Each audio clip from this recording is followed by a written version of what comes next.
বিশ্ববাজারে সোনার দাম বাড়ার প্রভাব পড়েছে দেশের বাজারেও। বুধবার ভরিতে ৩,২৬৬ টাকা বাড়িয়ে নতুন দাম নির্ধারণ করেছে বাংলাদেশ জুয়েলার্স সমিতি বাজুস। এক বিজ্ঞপ্তিতে বাজুস জানিয়েছে, ভালো মানের অর্থাৎ ২২ ক্যারেট সোনার ভরি দাম বেড়ে ২,৪৭,৯০০ টাকা ছাড়িয়ে গেছে। বুধবার নির্ধারিত ওই দামেই আজ বৃহস্পতিবার বিক্রি হচ্ছে সোনা।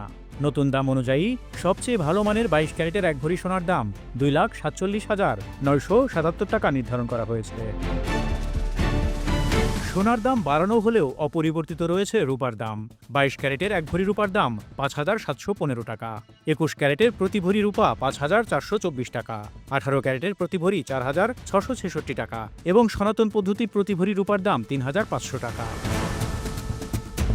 বৃহস্পতিবার সপ্তাহের শেষ কার্যদিবসে দেশের মুদ্রাবাজারে ডলারের দাম অপরিবর্তিত রয়েছে। আজ বৃহস্পতিবার ডলারের দাম ১২২ টাকা ৭৫ পয়সা নির্ধারিত রয়েছে। ইউরো ১৪২ টাকা ২৪ পয়সা, পাউন্ড ১৬৩ টাকা ৩০ পয়সা এবং অস্ট্রেলিয়ান ডলার রেট ৮৫ টাকা ১ পয়সা। এদিকে বিশ্ববাজারে জ্বালানি সংকট দেখা দিলেও দেশে বাড়ানো হচ্ছে না জ্বালানি তেলের দাম। বিদ্যুৎ, জ্বালানি ও খনিজ সম্পদ মন্ত্রণালয়ের বিজ্ঞপ্তি অনুযায়ী ভোক্তা পর্যায়ে ডিজেলের বিক্রয় মূল্য প্রতি লিটারে ১০০ টাকা, অকটেন ১২০ টাকা, পেট্রোল ১১৬ টাকা ও কেরোসিন ১১২ টাকা অপরিবর্তিত রাখা হয়েছে। ফলে বৃহস্পতিবার আগের দামে বিক্রি হচ্ছে জ্বালানি তেল।